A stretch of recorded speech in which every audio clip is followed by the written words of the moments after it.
Hi, I am Cornelius Fichtner. I am the lead instructor of the PM Prepcast. Thanks for your interest and taking a look at this free episode. I hope it'll help you on your road to becoming a PMP. The full Prepcast has over 90 episodes that allow you to watch, learn and succeed. You can find all the details at pmprepcast.com. And now, on with the show.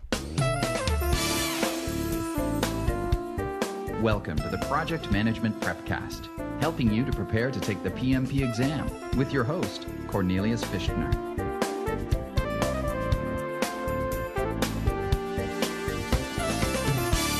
Hello and welcome to the Project Management Prepcast, the absolute best way to prepare for the PMP exam. I am your instructor, Cornelius Fichtner. Quite often, project management is not totally black and white. A project manager can respond in various ways to events. This means that you are not only faced with the issue that you have a personality conflict on your team, but you must also decide whether to address this conflict directly with the team members, or if it would be better to come up with a team building exercise that may help your team to overcome the situation. And you can expect to find these kind of scenarios in sample questions as well. And you now have to decide which of the 4 ambiguous answers that they're giving you is the best one.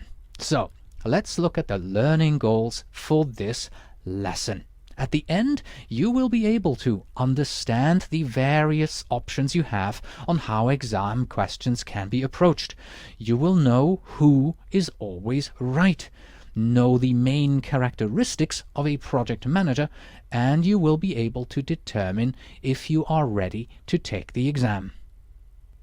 All right then, sample exam questions mirror real-life project situations. Quite often, you will see a question and at least 2 of the answers seem right. And now, for 1 point towards your PMP certification, you must select the best one. Let me repeat that. You must select the best one. None of these answers may be 100% correct, but one of them will be better than the others when you analyze it right. There is of course no single correct approach to analyzing the questions, but there are several concepts and techniques that you should know. The first concept is that the PMBOK guide is always right. The PMI strives to improve project management environments in such a way that in the future all projects will always be executed in the most ideal of circumstances. This is why the PMBOK guide has been written, and it is also the light under which to answer the questions. Answer them from the perspective of the PMBOK guide and not from your own experiences. When in doubt, the PMBOK guide wins. The next concept is that a project manager is proactive. As a project manager, you may never leave a small problem linger and give it the opportunity and time to become a large issue. When a problem is presented to you, you will first analyze it, define the various options that are available to you, and then select the response that correctly addresses the root cause.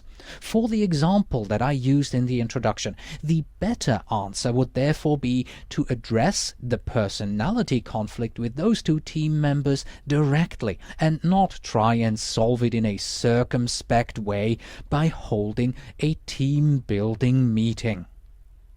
So the PMBOK guide is always right and a project manager is proactive were 2 of the concepts that may help you in finding the best answer among the 4 that are given. Let's move on to a few techniques. And the first technique that I have for you is read the question first. This is simply the traditional way. Start out by reading the question. Make sure that you understand it and that you can distinguish between the important facts and all this extraneous information and noise. Learn to ignore those facts that do not relate back to the question.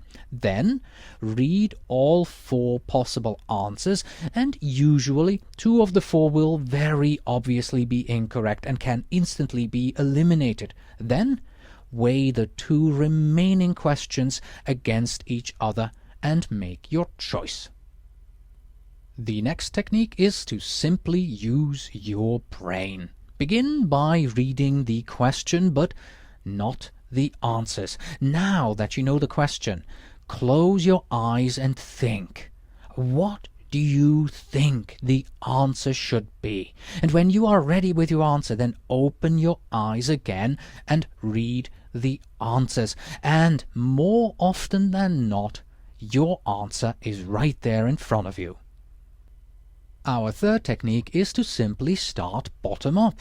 Read the answers first and then read the question. This upside-down approach can be helpful in the case of very long questions. If you already know the possible answers, then as you read this long question, you can more easily zoom in to the information that you really need. And our last technique is another one for approaching long questions, and it's simply to read the last sentence in a long question first, because the last sentence usually contains the actual question. Now that you know what they really want to know, you can read the text in this particular light. Also, remember that you will have a checkbox that allows you to mark a question if you are unsure. That way, you can come back to the marked questions later for review. Let me finish by answering a question that almost every single one of my students asks. When do I know that I am ready to take the exam? Now, that is a difficult question to answer because simply most of us will never feel ready. But there is one metric that you can use, and that is the percentage of questions that you answer correctly as you prepare for the exam. Here is what you have to do. Answer as many new sample questions as you can and keep score of the first time that you answer the questions. If you are consistently answering 80% of all the new questions correctly, then you may consider yourself to be ready. And remember, I'm not saying 80% of all the questions that you're answering. I'm saying 80% of the new questions that you're answering. So don't go through the same 1,000 sample questions 4 times. The goal is to answer 800 of those 1,000 questions right on your very first try. And that concludes our look at ways to finding the best answers to sample questions. Until next time.